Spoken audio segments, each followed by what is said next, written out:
Hello दोस्तों, मैं अंकित मिश्रा आप सभी लोगों का स्वागत करता हूं अपनी इस लेटेस्ट वीडियो में। दोस्तों काफ़ी दिनों के बाद हमारी ये वीडियो आ रही है। दोस्तों आज की वीडियो में हम लोग बात करेंगे एलसीएम और एचसीएफ के बारे में।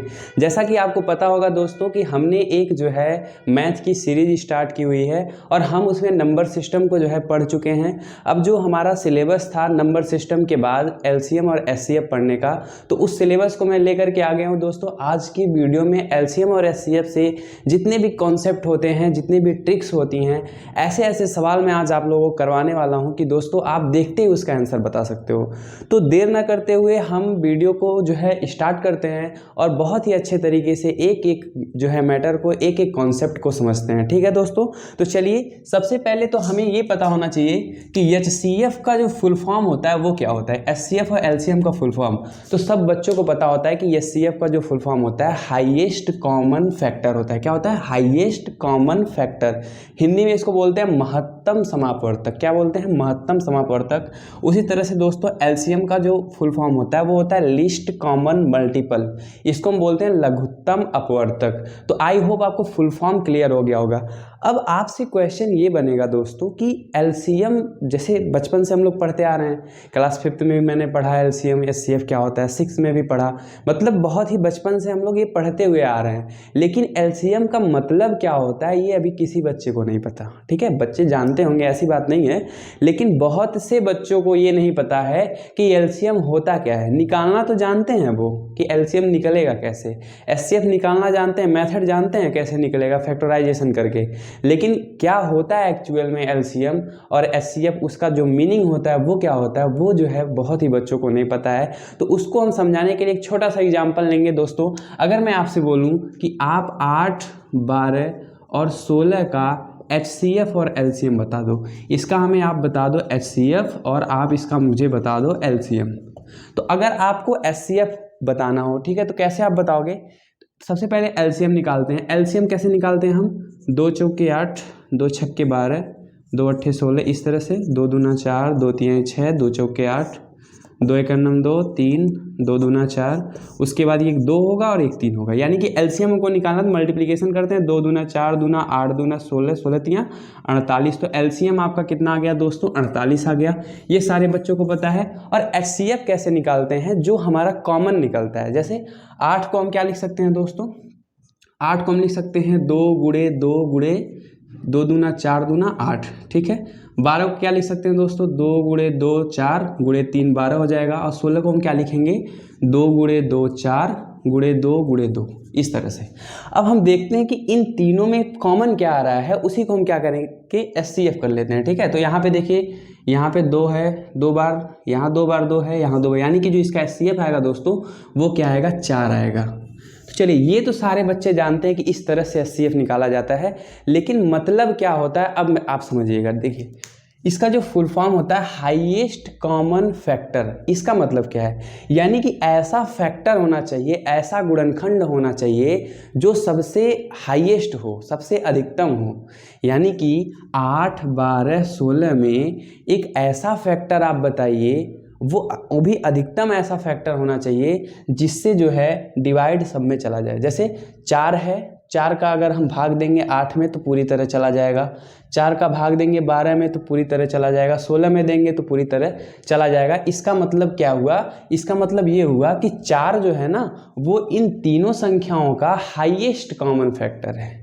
आई होप आप क्लियर कर पा रहे होगे कि एचसीएफ क्या होता है। हाईएस्ट मतलब अधिकतम, कॉमन मतलब जो सभी में कॉमन हो, और फैक्टर मतलब होता है गुणनखंड। यानी कि ऐसा गुणनखंड जो सभी में कॉमन हो लेकिन सबसे अधिकतम हो। अब देखिए, 2 भी हो सकता है, 2 चौके 8 होता है, 2 छक्के 12, 2 अट्ठे 16, 2 हो सकता है, लेकिन 2 को हम नहीं लेंगे एचसीएफ।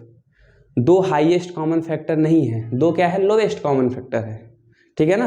तो हाईएस्ट कॉमन फैक्टर में हम 4 को ही लेंगे क्योंकि सबसे अधिक वाले को लेते हैं। ठीक, तो आई होप एचसीएफ आपको समझ में आ गया होगा कि इसका मतलब क्या होता है, एक्चुअल मीनिंग क्या होती है इसकी। ठीक है, अब हम लोग देख लेते हैं दोस्तों एलसीएम का मतलब क्या होता है।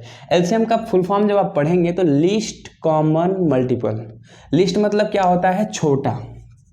लिस्ट मतलब क्या होता है? छोटा।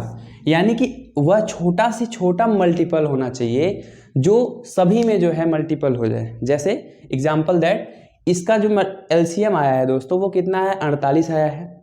तो 48 में जो है अगर आप देखेंगे तो 48 में 8 भी मिलेगा मल्टीपल में, 48 में 12 भी मिलेगा और 16 भी मिलेगा। यानी कि वह छोटा से छोटा मल्टीपल आपको निकालना है जो तीनों संख्याओं में लागू करे, उसे हम क्या कहते हैं, LCM कहते हैं। ठीक है, तो समझिएगा लीस्ट कॉमन मल्टीपल। तो आई होप आपको क्लियर हो गया होगा। इसी तरह से हम और भी LCM SCF जो है निकाल सकते हैं। मेरा मेन जो है मकसद है आपको LCM और SCF का पहले मतलब समझाना। ठीक है, तो आई होप आपको मतलब समझ में आ गया होगा। अब हम लोग बड़े बड़े जो है संख्याओं का SCF निकालना सीखेंगे, वो भी बहुत ही मज़ेदार ट्रिक से। तो ट्रिक आप लोगों के सामने मैं लेके आने वाला हूँ। तो आप लोगों के बोर्ड स्क्रीन पे है वो ट्रिक, तो देखिए आप सभी लोग इसका स्क्रीनशॉट जो है सही से ले लीजिएगा। ये 4 और 48 छूट गया था।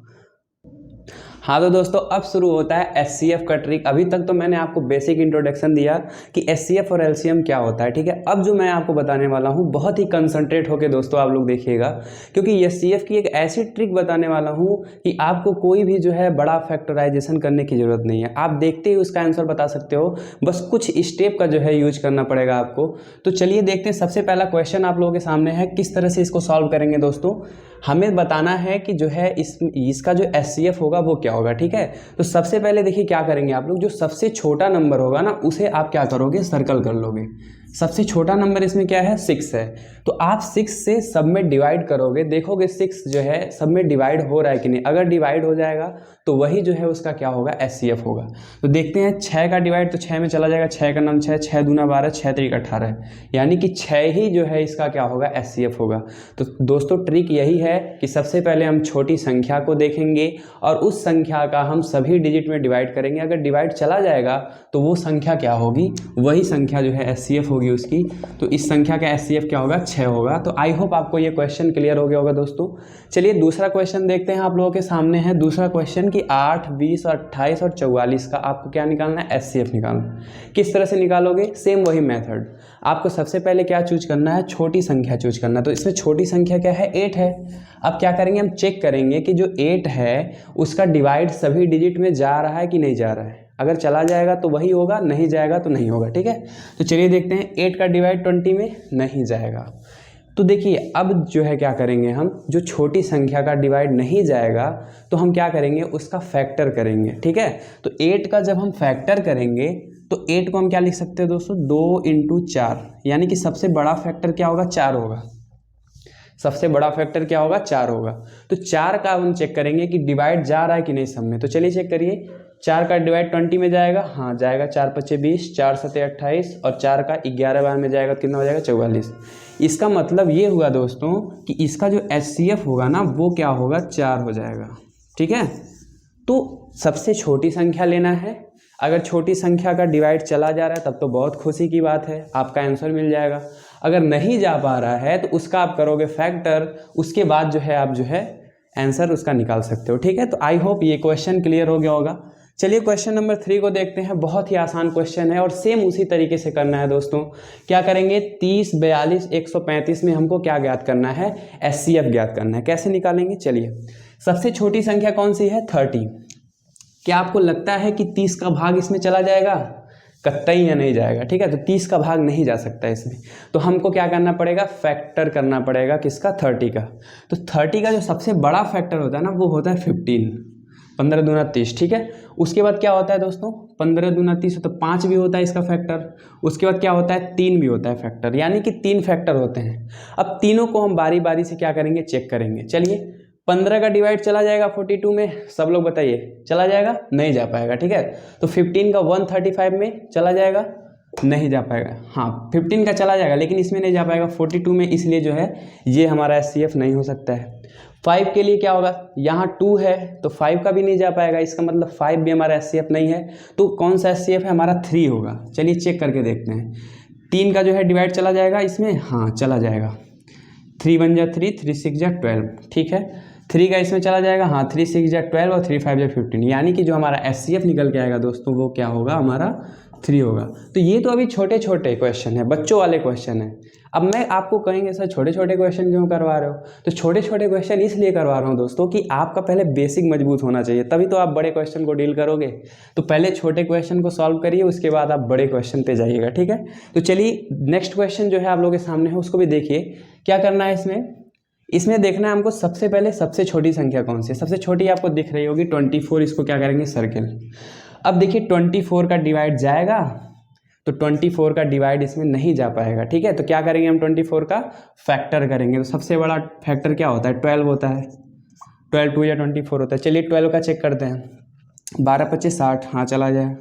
12 7 84, ये भी जाएगा। 12 9 108, यानी कि जो हमारा 12 है वो सभी डिजिट को डिवाइड कर दे रहा है। इसका मतलब जो हमारा SCF है वो क्या होगा, तो इस SCF इसका जो है हो जाएगा 12। तो आप लोग खुश हो जाइए, आपका चारों क्वेश्चन जो है सॉल्व हो चुका है, ठीक है। तो दोस्तों ये तो था बच्चों वाला क्वेश्चन, यानी कि बहुत ही इजी क्वेश्चन था, ठीक है। अब हम लोग कुछ हाई लेवल का क्वेश्चन करते हैं, कुछ बड़े बड़े डिजिट को सॉल्व करते हैं जो कि पेपर में आपसे पूछा जाता है, ठीक है। तो चलिए देखते हैं, आपके बोर्ड स्क्रीन पे है बड़ा क्वेश्चन।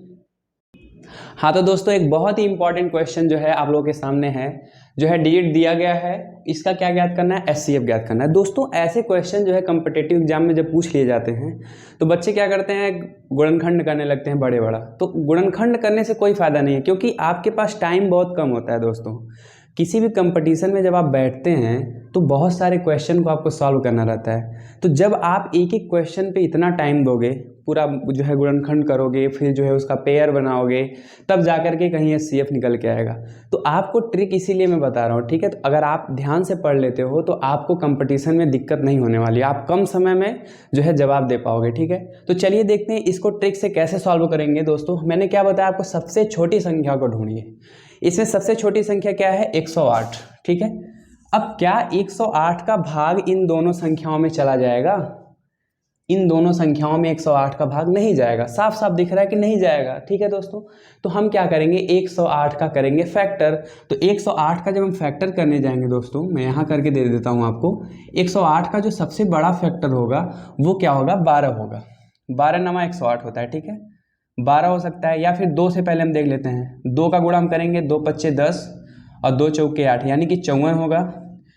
उसके बाद देखते हैं 3 से कटेगा, हाँ 8 1 9, 3 से कटेगा तो 3 3 त्रिक का 9, 3 का जो कितना मल्टीपल होता है, 3 त्रिक का 9 हो जाएगा, और इधर जाएगा कैरी तो क्या हो जाएगा, 3 6 18, यानी कि 36 हो जाएगा, ठीक है। अब हम क्या करेंगे, चेक करेंगे। हमको 2 मल्टीपल मिल गया, 2 फैक्टर मिल गया, हम बारी बारी चेक करते हैं डिवाइड जाएगा कि नहीं। 54 का चेक करेंगे। देखिए चेक करने की कोई ज़रूरत नहीं है, अगर आपके पास दिमाग है, आपके पास अकल है, तो आप जो है ऑप्शन से ही आंसर बता सकते हो। कैसे, आप देखो इसमें कहीं 54 दिख रहा है, ऑप्शन में नहीं दिख रहा है, इसका मतलब 54 तो होगा नहीं। आपको कहीं 36 दिख रहा है, 2 ही तो है फैक्टर, 36 दिख रहा है, कहीं 36 दिख रहा है आपको, यानी कि आंसर क्या होगा हमारा 36 होगा। तो आपको डिवाइड करने की जरूरत नहीं है दोस्तों। अगर आपके पास अकल है, आपके पास माइंड है, तो आप जो है ऑप्शन को भी देख के आंसर बता सकते हो। अगर आपकी इच्छा है तो आप डिवाइड भी कर सकते हो, लेकिन क्या ज़रूरत है, कान ऐसे पकड़ो चाहे घुमा के पकड़ो कान, बात तो वही है, ठीक है। तो ये था एक इंपॉर्टेंट क्वेश्चन दोस्तों। इस तरह के क्वेश्चन जो है कंपटीशन में पूछे जा रहे हैं आजकल के। एक और क्वेश्चन है जो कि बहुत ही इंपॉर्टेंट है, थोड़ा बड़ा है वो, तो उससे भी घबराना नहीं है, उसको भी हम सॉल्व करते हैं। हाँ तो दोस्तों अब हम लोग बड़े बड़े क्वेश्चन से खेल लेते हैं। थोड़ा बड़ा क्वेश्चन है तो बहुत ही आसान है, उसी मेथड से करना है, बस आपको ट्रिक पता होना चाहिए, तरीका पता होना चाहिए, आप किसी भी क्वेश्चन को फोड़ सकते हो, ठीक है दोस्तों। तो चलिए देखते हैं क्वेश्चन नंबर 6 क्या कह रहा है आपको। जो संख्याएं दी गई हैं आपको, इसका क्या निकालना है, SCF निकालना है। कैसे निकालोगे दोस्तों, एकदम सेम उसी तरीके से। सबसे पहले हम फाइंड करेंगे इसमें कौन सा जो है सबसे छोटा नंबर है। सबसे छोटा नंबर जो है हमारा दोस्तों वो है 1365। अब बताइए 1365 का क्या इन 2 डिजिट में भाग चला जाएगा, तो आपका आंसर आएगा नहीं सर, कहाँ भाग जा पाएगा, नहीं जा पाएगा। तो आप क्या करोगे, इसका फैक्टर करोगे। अब आई बात फैक्टर करने की, तो कैसे करोगे फैक्टर, अभी तक तो आप जो है दिमाग से कर लेते थे, छोटी छोटी संख्याएं थी। तो फैक्टर करने का सबसे अच्छा तरीका होता है LCM करना। तो आपने बचपन में सीखा होगा LCM करना। जैसे मैं 1365 का अगर फैक्टर करूँ तो LCM निकाल के कर सकता हूँ। किससे कटेगा, 5 से कटेगा। तो चलिए करते हैं, 5 दूना 10, 5 दूना 10 करेंगे, 3 इधर जाएगा तो कितना हो जाएगा 36, 5 7 35, 1 जाएगा तो 5 3 15, ठीक है। अब देखते हैं 3 से कटेगा, 7 3 10 दोबारा, हाँ 3 से कट जाएगा तो 3 9 27 और 3 1 9 3, ठीक है। उसके बाद देखते हैं किससे कटेगा, 7 से कट जा रहा है ये, 7 7 1 जा 7, 7 3 जा 21, ठीक है। उसके बाद क्या हो जाएगा 13 1 या 13, तो ये जो है इसका क्या हो गया फैक्टर हो गया, क्या हो गया 5 हो गया, 3 हो गया, 7 हो गया और 13 हो गया। तो इस तरह को क्वेश्चन को कैसे करना है, अब देखिए फैक्टर तो मिल गया हमें, अब बारी बारी क्या करेंगे एक एक फैक्टर को चेक करेंगे डिवाइड जा रहा है कि नहीं, ठीक है। तो 5 का पहले चेक करते हैं। देखिए 5 के लिए क्या होता है, अगर अंत में 0 हो 5 हो तो वो संख्या 5 से कट जाती है। देखिए सबके अंत में 0 है 5 है तो ये संख्या 5 से कट जाएगी, यानी कि 5 को ले लेंगे हम, ठीक है। उसके बाद चलिए चेक करते हैं 3 से कटेगा कि नहीं। तो 3 के लिए क्या करते हैं हम संख्याओं को जोड़ते हैं, अगर जोड़ा हुआ जो आंसर आता है ना वो 3 से कट जाता है तो पूरी संख्या क्या होती है 3 से कट जाती है, ठीक है। तो जोड़ के देखते हैं 6 5 11, 11 3 14, 1 15, 15 3 के टेबल में आता है, कट जाएगा। 6 5 11, 1 12, ये भी कट जाएगा 3 से। 5 5 10 7 17 1 18, ये भी कट जाएगा, यानी कि 3 भी होगा तो 3 का गुणा कर लेंगे। उसके बाद देखते हैं 7 होगा कि नहीं। तो दोस्तों जब आप चेक करने जाएंगे 7 को तो जो है 7 1 7, उसके बाद यहाँ पे आ जाएगा 6 तो 66 हो जाएगा, 7 बटे 56, 7 9 63, 63 होगा। फिर यहाँ 4 आ जाएगा तो 4, यानी कि 45 नहीं होता, तो 7 से ये नहीं कटेगा। तो जब एक नहीं कट रहा है तो इसका मतलब वो एचसीएफ हो ही नहीं सकता है, ठीक है दोस्तों। चलिए चेक करते हैं 13 से कटेगा कि नहीं। तो चेक करते हैं 13 1 13, 13 5 65, यानी कि 105 आएगा, ये कट जाएगा 13 से। ये कटेगा कि नहीं, 13 1 13, इधर जाएगा तो 2 26 हो जाएगा, 13 दूना 26, ये भी कट जाएगा। 13 का नाम 13, 4 इधर जाएगा 45 हो जाएगा, 13 तिया 39, 39 में आप 6 इधर जाएगा 65 हो जाएगा, 13 5 65, यानी कि 13 से भी कट रहा है। तो दोस्तों जितनी भी संख्याएं जिससे जिससे कट रही हैं जो आपने फैक्टर किया है उन सभी फैक्टर का मल्टीपल कर देंगे तो आपका क्या आ जाएगा आंसर आ जाएगा, ठीक है। तो 5 3 15, 15 में 13 का मल्टीप्लाई करेंगे आप तो आपका आंसर आ जाएगा 195। तो इसका जो एचसीएफ होगा दोस्तों वो क्या होगा 195 होगा। आई होप दोस्तों ये क्वेश्चन भी आपको अच्छा लगा होगा और समझ में भी आया होगा, ठीक है। तो इस तरह से जो है बड़े बड़े क्वेश्चन का एचसीएफ हम बहुत ही आसानी से निकाल सकते हैं। दोस्तों कैसी लगी ये वीडियो कमेंट में जो है ज़रूर मेंशन करके बताइएगा।